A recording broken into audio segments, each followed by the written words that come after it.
itu gimana Mas kisahnya? Wah, ini pertanyaan yang bagus ini ya. Saya itu tidak tahu ya, semakin tua kok puisi saya semakin pendek itu loh. Iya. Atau mungkin nafas saya juga semakin pendek ya, stamina saya.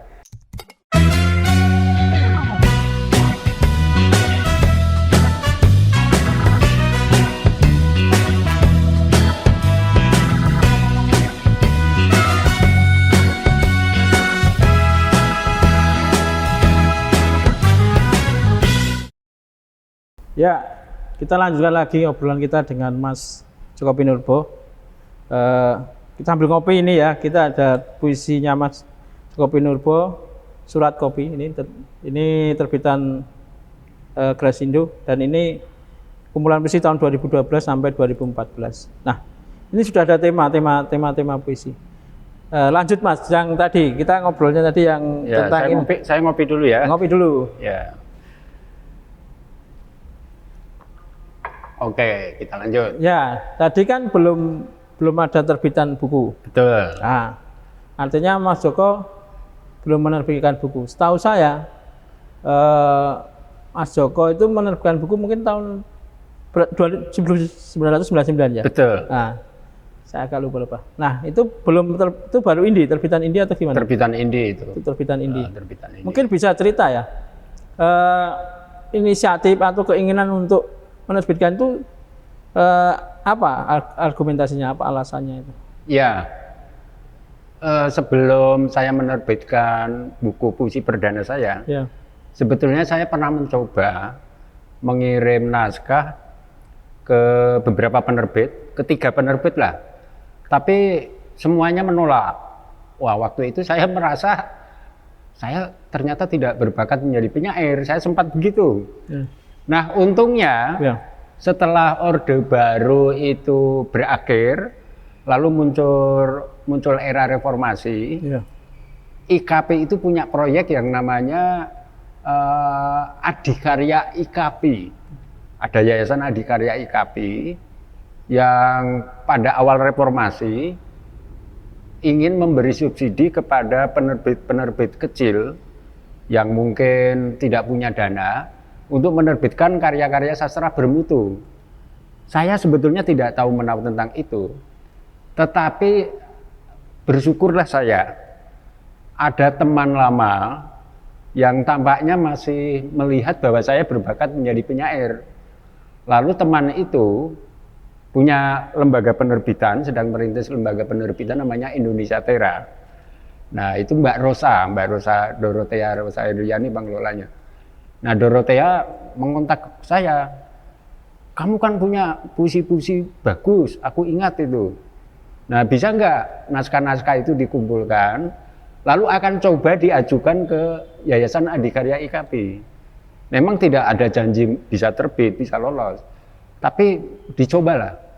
Nah, karena saya tidak punya dokumentasi, saya kan harus mencari-cari, baca clipping, kira-kira yang bagus mana, harus saya ketik manual. Saya waktu itu kira-kira ketemu 45 puisi. Saya serahkan begitu saja, ini puisi yang saya punya. Selebihnya silakan diatur sendiri, itu loh. Saya tidak menyusunnya menjadi naskah yang utuh. Nah, ternyata diam-diam diajukan ke Yayasan Adikarya IKP dan lolos. Wah, saya kaget. Ternyata saya berbakat jadi penyair juga, gitu loh. Saya baru mendapat pengakuan bahwa saya berbakat itu ya karena lolos Adikarya IKP. Padahal sebelumnya puisi saya kan pernah diterbitkan Linus dalam antologi itu. Tapi ketika saya mengirim naskah ke penerbit kok tidak diterima itu loh. Berarti jangan-jangan Linus yang keliru, saya pikir. Iya. Nah, tapi ketika naskah Celana ini lolos Adikarya IKP, diterbitkan Indonesia Tera, wah saya bersemangat. Dan waktu itu kan saya langsung bersemangat, saya sambung dengan Di Bawah Kibaran Sarung, lalu Celana Pacar Kecilku. Ya. Jadi 3 buku puisi awal ini diterbitkan oleh penerbit indie di daerah. Sebelum teman-teman pengarang banyak bicara penerbit indie, saya sudah lebih dulu mengalaminya sebetulnya. Begitu. Wah, Jadi kalau Orde Baru tidak Jatuh. berakhir, Iya. mungkin saya belum tentu, belum tentu seperti sekarang ini. Padahal sudah ini ya, sudah dimuat di koran-koran loh. Sudah dimuat di banyak koran, sudah dimuat di antologi bersama. Iya, Jadi hikmah runtuhnya Orde Baru bagi saya itu. iya, Artinya terbuka kesempatan untuk penyair-penyair baru yang belum dikenal juga untuk menerbitkan karya, dan saya termasuk beruntung. Saya membayangkan kalau Indonesia Tera tidak mengingat karya-karya saya mungkin nggak tahu. Karena waktu itu saya sudah lupa untuk mau menerbitkan buku gitu. Nah, menarik itu. Artinya sebenarnya tidak ada bayangan ya waktu itu untuk menerbitkan. tidak ada, saya masih bingung waktu itu bagaimana harus menerbitkan buku puisi.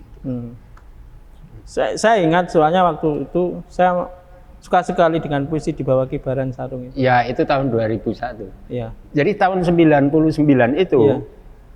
sebetulnya usia yang sangat terlambat bagi seorang pengarang menerbitkan karya perdana. Ya. Saya sudah 37 tahun loh waktu Iya, itu. saya ingat itu. Ya, itu hanya itu aja. Jadi saya mulai belajar menulis, mulai giat menulis sejak usia 15. Iya. Tahun 77 saya di SMA itu udah rajin menulis. Tapi ya baru usia 37 dia menerbitkan buku perdana. Jadi pepatah orang bijak bahwa tidak ada istilah terlambat itu benar. Iya. Ya.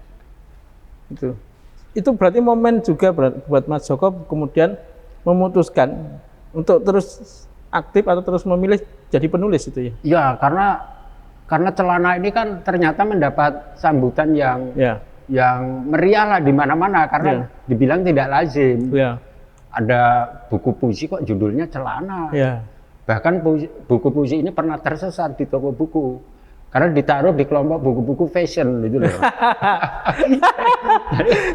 Tidak ditaruh di kelompok buku-buku kelompok buku-buku busana. Iya. Dibuka kok isinya Puisi. Nah, ini buku yang buku yang bersejarah. Pertama kali ini buku puisi saya celana masih penerbit indie. Itu nanti kalau pembaca toko buku itu kan milih itu dikiranya ini jenis-jenis celana. Iya, kemudian diterbitkan ulang Gramedia ini. Iya. Sudah diperbarui ini. Dan ini kalau Mas Anto lihat, ini banyak sekali salah cetaknya. Sampai saya harus melampiri ralat itu. Tapi mungkin karena banyak salah cetak itu malah jadi berkah itu. Banyak ralat.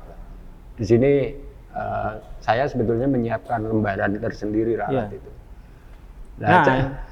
Menarik ini. Kalau bicara puisi ini Mas Joko itu kan saya ingat dulu itu puisinya panjang gitu ya. Iya. Saya ingat. Betul. Saya ingat itu. Terus lama kok jadi pendek ya? Betul. Nah, itu gimana Mas kisahnya? Wah, ini pertanyaan yang bagus ini ya. Saya itu tidak tahu ya, semakin tua kok puisi saya semakin pendek itu loh. Iya. Atau mungkin nafas saya juga semakin pendek ya, stamina saya. Tapi puisi-puisi saya memang awalnya kan mungkin Mas Anto baca juga celana, kibaran sarung, apalagi telepon genggam. Iya. Itu panjang pendeknya itu fleksibel, ada yang bisa panjang. Iya. Semakin kesini kok nafas saya semakin pendek ya. Saya cenderung pendek-pendek kan sejak Kongguan, sampai ke sini, puisi saya banyak yang pendek-pendek. Sejak Surat Kopi sebetulnya. Surat Kopi ya. Pada awalnya. Nah, mungkin itu juga satu perkembangan yang bagi saya sendiri juga menarik untuk diri saya. Kenapa puisi-puisi saya bisa malah semakin ke sini semakin pendek itu. Tapi kalau semakin pendek kan bukan berarti gini, kalau puisi kan berbeda dengan cerpen ya. Nah, kalau puisi itu semakin pendek malah menurut saya semakin punya banyak isi gitu loh. Banyak makna. Mungkin ada yang di sini di pikiran kita terus kemudian tidak terlalu banyak hal yang harus dituliskan. Saya pengennya begitu. Pengennya begitu, puisi ini ya semakin pendek semakin berisi. Ya. Mungkin ketika saya masih muda itu saya kan cenderung terlalu bersemangat. Ya. Pengen mengungkapkan banyak hal. Betul. Nah, seturut usia saya semakin memilah mana yang penting, mana yang tidak. Mungkin ada itu. Ya. Daya seleksinya itu lebih besar. Ya. Di satu pihak mungkin semakin hati-hati. Ya. Tapi di pihak lain bisa juga itu semakin takut. Takut dulu kenapa, Mas? Dulu saya berani kan berekspresi misalnya di celana, kibaran sarung, Ya. pacar kecilku itu. Jadi semangat saya masih benar-benar muda. Artinya saya semakin takut bereksperimen itu loh. Nah itu. Tapi betul, semakin kesini usia semakin pendek. Iya. Ini juga yang sedang saya renungkan. Saya pengen menjalani kembali siklus. Saya pengen membuat puisi yang seperti dulu lagi, yang agak panjang meskipun dengan gaya yang berbeda. Iya. Lama-lama kok saya kayak nulis puisi males-malesan itu loh. Terus-terang aja. Iya. Tapi memang saya merasa secara alamiah ya memang ada penurunan stamina itu jelas. Iya. Sehingga harus pandai-pandai mengelola kesehatan semakin itu. Iya. Menarik itu. Kalau menerbitkan buku itu kan pasti ada tema-tema tertentu. Iya. Nah, itu Betul. pilihannya bagaimana, Mas? Nah, saya sejak menerbitkan buku celana itu memang menerbitkan buku puisi itu dengan pertimbangan tematik tertentu. Iya. Berdasarkan pengamatan saya. Sehingga kalau teman-teman membaca buku-buku puisi saya, itu bisa melihat semacam perkembangan fenomena zaman yang terjadi. Misalnya ini, kalau celana ini kan saya awalnya fenomena ini loh, celana jin ini loh. Oh ya gitu. Ya orang Indonesia itu kan belum eksis kalau belum pakai celana jin. Iya betul. Apalagi yang labelnya dari luar negeri kan. Iya. Termasuk saya juga. Iya. Akhirnya celana jin ini kan menjadi semacam malah menjadi celana wajib. Iya. Nah, Iya. itu sih nggak masalah, tapi yang jadi renungan saya lalu ingat sebuah ayat di kitab suci mengenai pakaian. Iya. Tubuh dan pakaian, mana yang lebih penting? Iya. Tubuh atau pakaian, kan ada itu. Betul. Nah, tema itu yang saya olah. Semacam pertanyaan sebenarnya untuk siapapun yang membaca. Iya.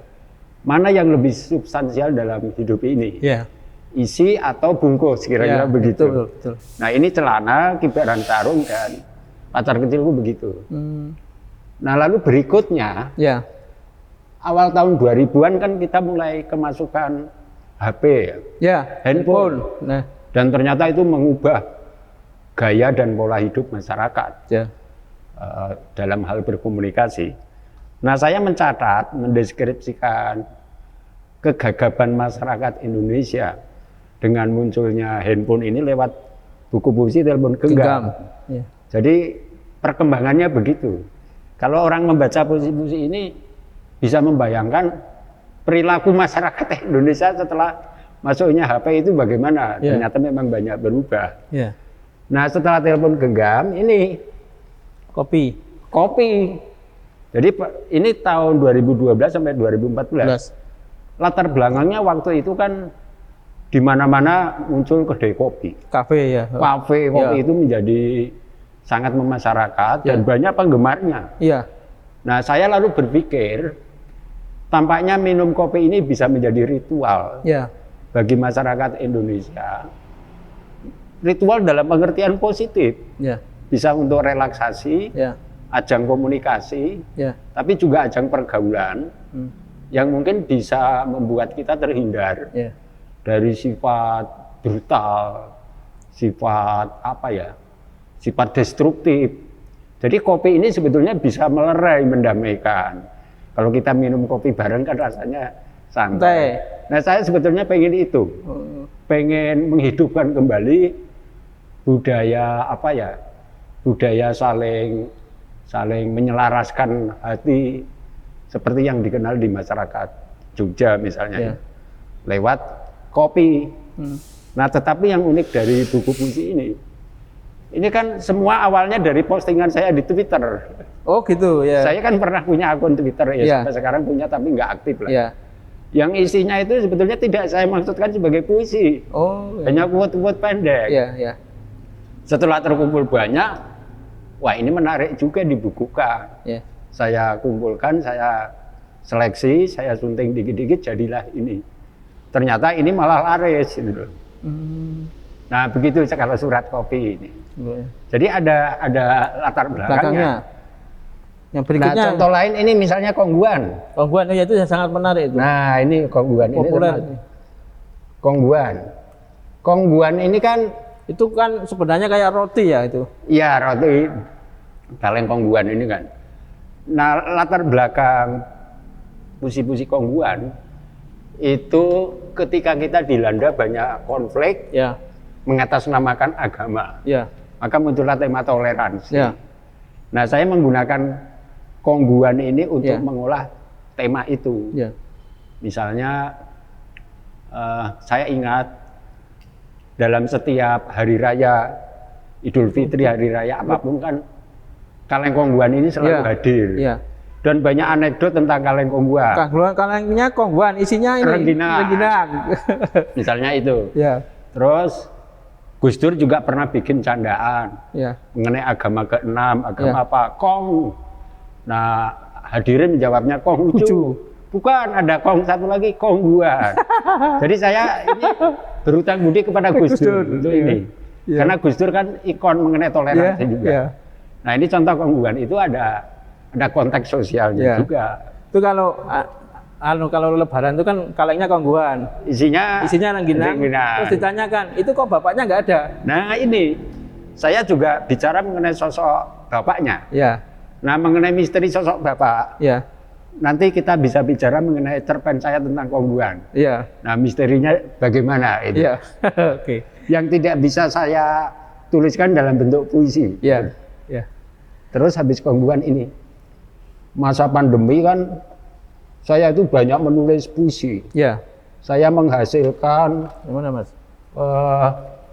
ini sama salah piknik 3. Hmm. Jadi pandemi 2020 sampai 2022 ini saya menghasilkan 4 buku puisi bahkan. Wah, luar biasa. Ini salah piknik, sepotong Salah hati di angkringan, Oh, ini. kemudian kabar sukacita, Ya. sama ini epigram 60. Nah. Ini produk dari masa pandemi. Oh, Jadi selama COVID itu? Selama COVID itu saya Wah, luar produktif biasa. sekali. Padahal kita nggak boleh kemana-mana ya, waktu itu kan hanya di rumah itu. Justru karena nggak boleh kemana-mana, mau ngapain di rumah, Malah nulis. daripada saya stres, gila, Ya. untuk menjaga kewarasan, saya Ya. nulis puisi. Itu salah satu solusinya. Iya. Ya.